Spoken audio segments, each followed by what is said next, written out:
Amici di YouTube, ritrovati sul canale Riparo Fare Te. Oggi sul banco abbiamo un decoder Majestic DEC 665.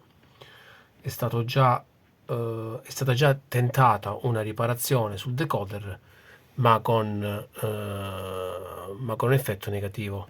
Sono stati sostituiti i due condensatori da 680 microfarad 25 volt e il condensatore da 470 microfarad 25 volt.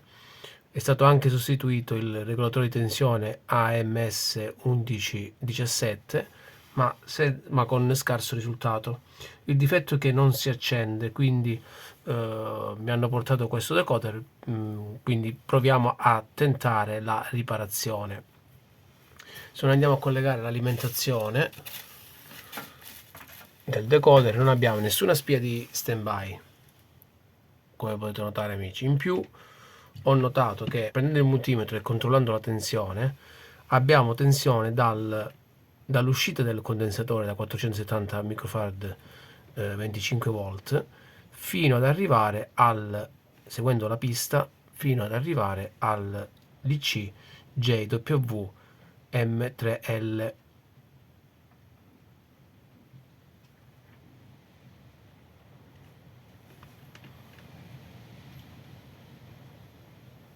Abbiamo i 5 volt, come potete notare, amici,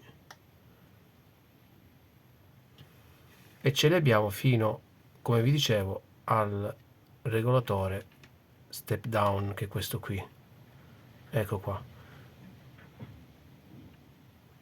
All'uscita del regolatore, dove c'è la bobina, non abbiamo nulla. Infatti il multimetro segna 0. Questo regolatore immagazzina la corrente e poi la manda alla bobina.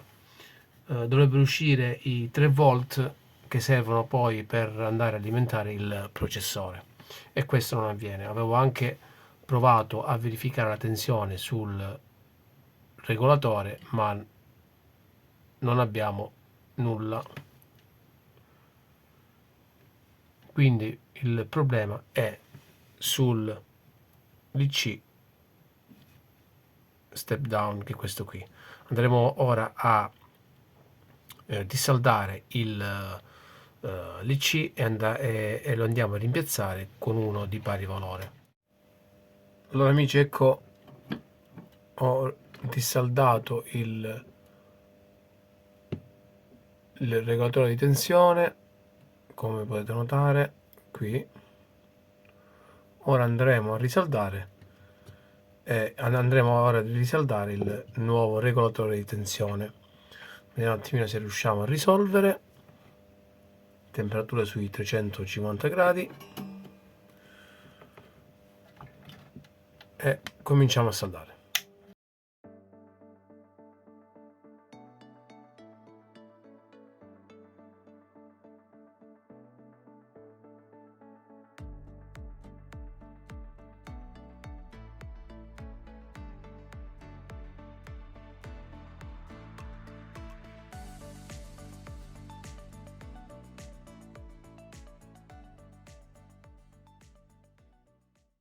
Allora, ho appena saldato il chip, ecco qui. Andiamo a verificare se siamo riusciti a ripristinare il decoder. È chiaro che se in casa non si ha il chip non conviene fare una riparazione, anche perché costa, cioè non conviene acquistare un chip per una riparazione di un decoder. Io l'avevo già in casa e quindi ho tentato la riparazione.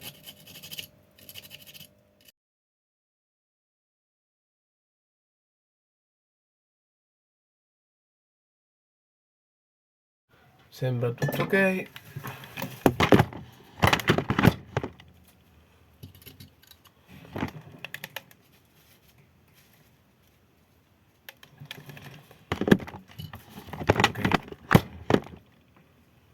Colleghiamo l'alimentazione e vediamo un attimino se abbiamo corrente.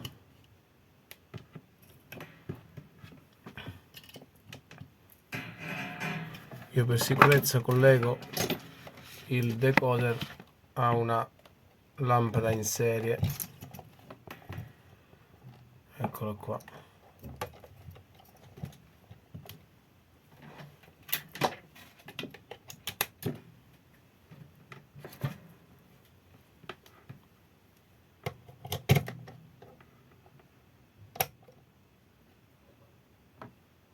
Sì, sì, sì.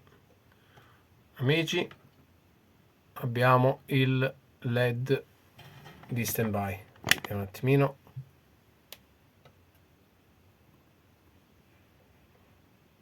Non so se si riesce a notare. Ecco qui.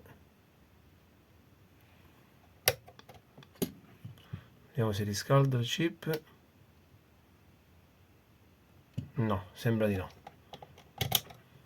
Proviamo a collegarlo direttamente. Accendiamo la luce.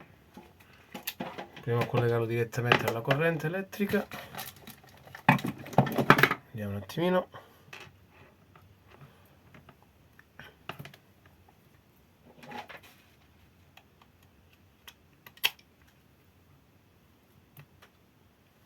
Sì, da rosso è passato a verde.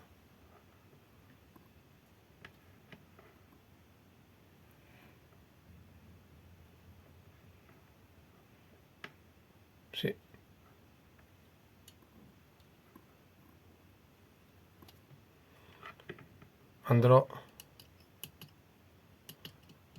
Ora andrò a, eccolo qui, abbiamo la luce standby.